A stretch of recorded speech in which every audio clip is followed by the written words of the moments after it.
regulations with local government to go after, in 11 federal agencies, they're going to be going after environmental crimes.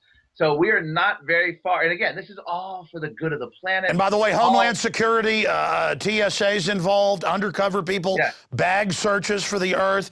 And I mean, imagine the hell of the feds turned loose in everybody's backyard. This is a nightmare. Yeah, and not only that, but the EPA. Lisa Jackson was recently over in Europe praising the upcoming Earth Summit and talking what she's calling environmental governance. Other people use the phrases like global governance, Al Gore's phrase.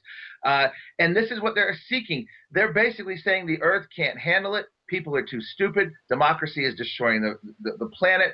We, the enlightened intellectuals, need to lead the unwashed masses. And where have we heard that? Think about this, though. Everybody that wants to get into the environmental police on record are these acolytes, and it's the majority opinion to imprison us, burn our houses down. This is uniformed people whose leaders talk about burning houses down and arresting Lord Monkton. I've seen some say arrest you, arrest me, all because we know they're full of crap. I mean, these are authoritarian creatures. I mean, I don't know what else to say.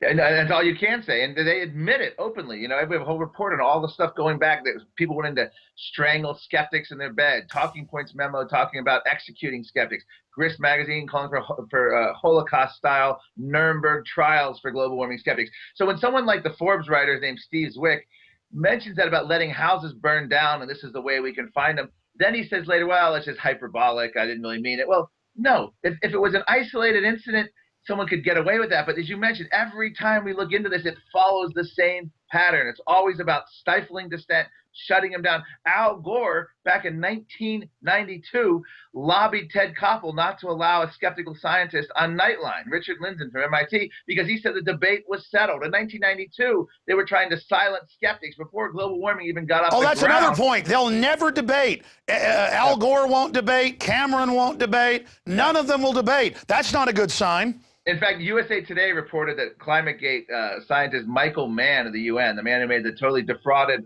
hockey stick temperature graph, which showed temperatures stable for 900 years, and then they spike up in the 20th century. It's been totally destroyed scientifically.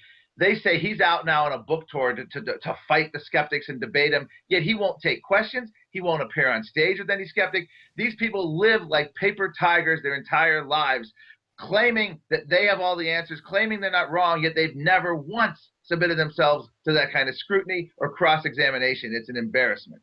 Yeah, we've invited them all on, and sometimes you get a sniveling response like, I will lower myself to your level by... Well, hey, if I'm so low, come on and cream me.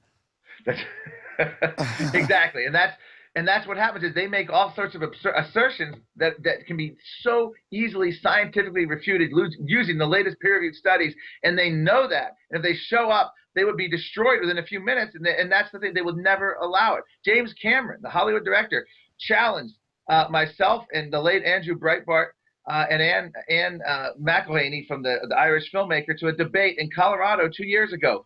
I was on the plane flying out to Colorado for the debate when at the last minute James Cameron was convinced by his environmental allies to call off the debate because he was likely to not only lose, but lose badly. So this was a man who said he wanted to call out the skeptics in the street like high noon and have a shoot-off, challenged us to a debate. I flew out there and upon landing in Colorado, find out the debate was canceled by Cameron. That is he went from being king of the sea, what's the stupid phrase in the movie? King of the ocean to chicken of the sea. Hey, let me stop you. Let me stop you. Again, said he wanted to call people out and shoot them.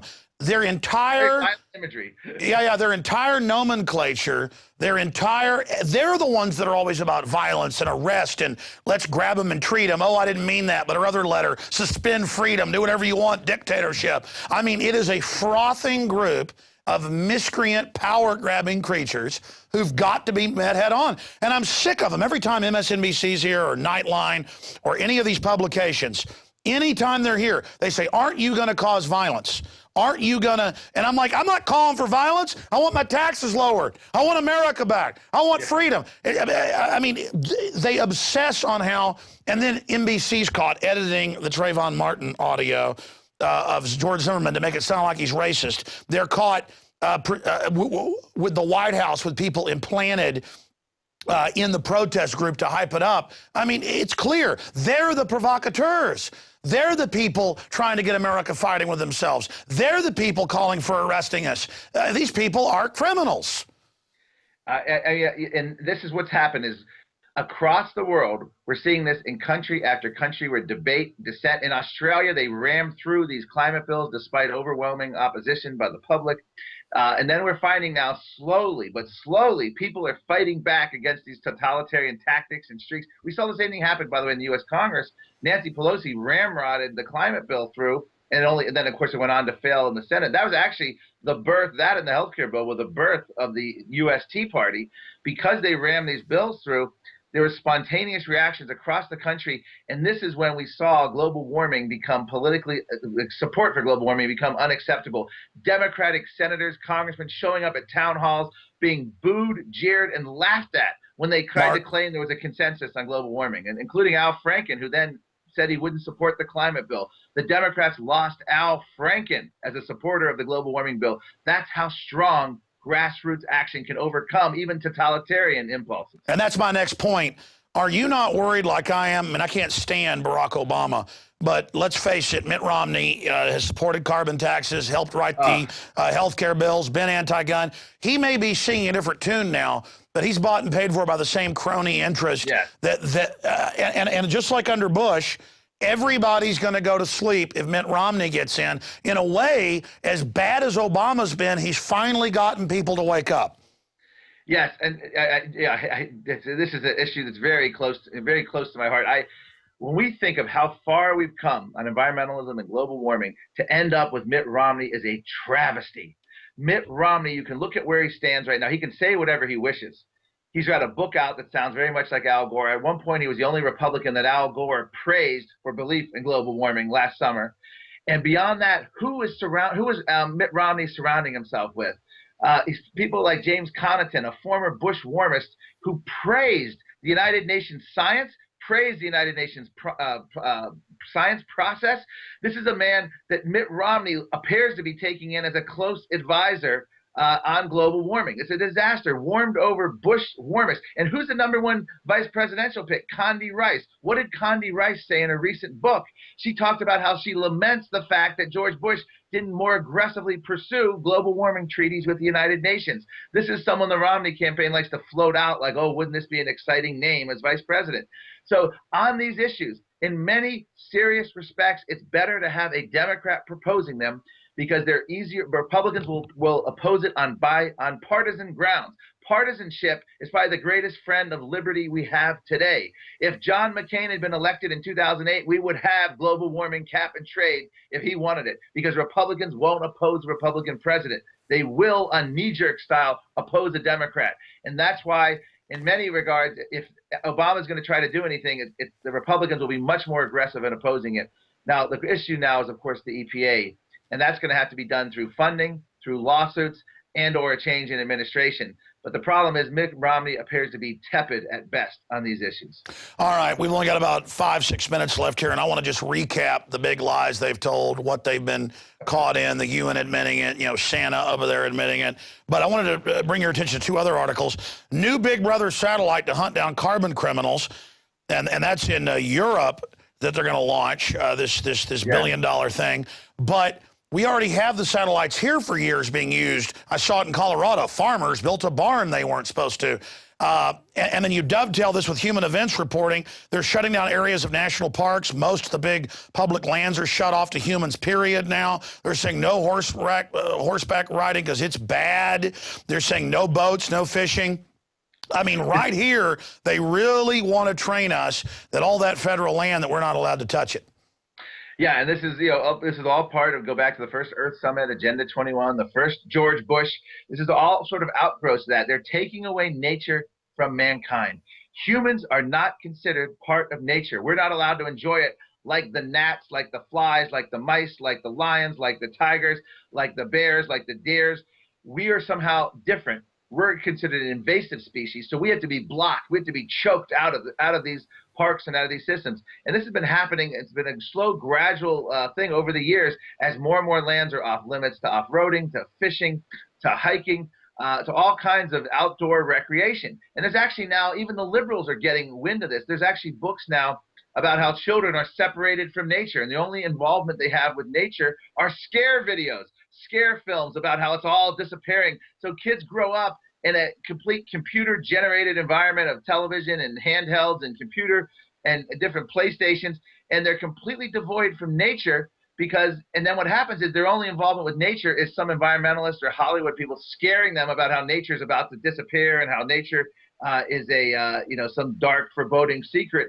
And what ends up happening is we're divorced from nature, and you end up caring less about those things which you're not part of. So in a way, it's a perverse environmentalism. By keeping everyone out of parks, by keeping us out of recreating in these parks, it's going to cause more environmental destruction in the end, because we are no longer tied to them emotionally and physically.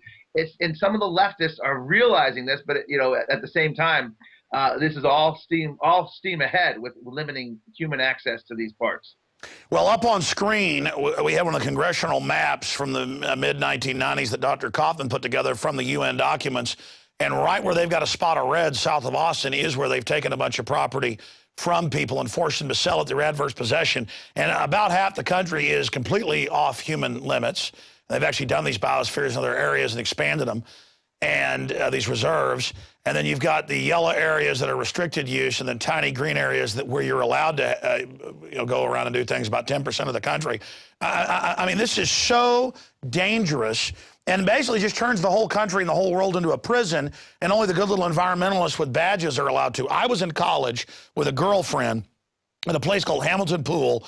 Is where a creek comes into a cave that's fallen in. It's like a cenote. Guys, you can probably Google a photo of Hamilton Pool. And I took off the day one day. It was like a Wednesday or something. And we're laying out on a little gravel beach. There's a waterfall. It's like something out of Gilligan's Island. Very beautiful. And I'm sitting there with my girlfriend, and the Nature Conservancy / Sierra Club, they all have their badges. They come in on a tour, and they walk in front of us. They all look just like the classic hippie know-it-all scientist. And they walked in front of us and looked at us like we weren't there. There was like 10 other people out there sunbathing. And they said, they shouldn't be here. My God, can you believe the invasiveness of this? Oh, and I was like, don't talk to me like I'm not here. Because this went on, where they sat there like we were animals, and because they had little pinheads, they were smarter than I am. Yeah. I mean, these people, it's like a religion. Well, you watch MSNBC. All they do is talk about how everyone's an idiot but them. I mean, you've got to be around them on Capitol Hill, but it's incredible, and that told me everything I needed to know. They thought humans swimming in a pool was bad. I mean, that thing is full of all sorts of fish, snapping turtles, you name it. Animals want to be around humans. Well, it goes even worse, Alex. When I worked with a UK charity years ago and doing my Amazon rainforest documentary, and went down and talked to the indigenous tribes of South America. And to a tribe, every single one of them wanted a better life, lower infant mortality, and longer life expectancy, and modern medicine for them and their family and their children and their babies. But if you talk